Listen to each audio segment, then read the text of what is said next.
Hi friends, ఈరోజు మనము Arbaz textiles Secunderabad బ్రాంచ్లో ఫస్ట్ ఫ్లోర్కి అయితే వచ్చామండి. ఫస్ట్ ఫ్లోర్లో ఎక్స్క్లూజివ్గా మనకి వర్క్ శారీస్ అండి. సో ఒక్క డిజైన్ రెండు డిజైన్లు అని చెప్పలేమండి, వందల్లో కాదు వేలల్లో డిజైన్స్ అని అంటాం కదా, ఆ విధంగా అయితే వర్క్ శారీస్లోనే మనకి ఇంత కలెక్షన్ అయితే వచ్చిందనమాట. కొన్ని శాంపిల్స్ కూడా ఒకసారి చూసేసేయండి. ఇక ఫ్యాబ్రిక్ అంటారా, రిచ్ క్వాలిటీ ఇంపోర్టెడ్ ఫ్యాబ్రిక్స్ అయితే ఉంటాయండి. సో ఇదైతే కంప్లీట్గా మనకి చూడండి ఎంబ్రాయిడరీ వర్క్ అయితే వచ్చిందండి. అలాగే ఇది చూస్తున్నారా, డీర్ వర్క్ వచ్చింది. అలాగే ఈ హంసల డిజైన్ అండి, కస్టమర్ చూసిన వెంటనే తీసేసుకోవాలన్నమాట. ఒకసారి పళ్ళు కూడా చూడండి ఏ విధంగా ఉందో. సో ఇవన్నిటి కూడా ప్రైస్ రేంజ్ అనేది మనకి కేవలం 1000 నుండి 2000 రేంజ్లోనే. సో గొల్లబొమ్మల డిజైన్ అండి. అలాగే చూడండి ఇదంతా కూడా హ్యాండ్ స్ట్రోక్ పెయింట్ అనమాట.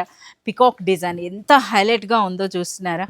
ఇలాంటి కలెక్షన్ మీరు చూడాలి అంటే మాత్రం మీరు విజిట్ చేయాల్సిందే అర్బాస్ టెక్స్టైల్స్ అండి. ఇంత హ్యూజ్ కలెక్షన్ ఎక్కడ కూడా సింగిల్ ప్లేస్లో అయితే మనకు దొరకదు, ఓన్లీ ఎట్ అర్బాస్ టెక్స్టైల్స్. వా, ఇది స్వాన్ డిజైన్తో పాటు గులాబీ డిజైన్ వచ్చింది చూస్తున్నారా. వీటన్నిటిలో కూడా మనకి డిజైనర్ బ్లౌజ్ అయితే రావడం జరుగుతుందండి. శాంపిల్స్ 1-2 కాదు, ఎన్ని షార్ట్స్ చేసినా సరిపడవన్నమాట, అంత కలెక్షన్ అయితే ఉందన్నమాట. ఈ కంప్లీట్ కలెక్షన్ అంతా చూడాలి, పర్చేస్ చేయాలంటే మీరు విజిట్ చేయాల్సిందే అర్బాస్ టెక్స్టైల్స్ సికింద్రాబాద్ బ్రాంచ్, అలాగే చార్మినార్ బ్రాంచ్.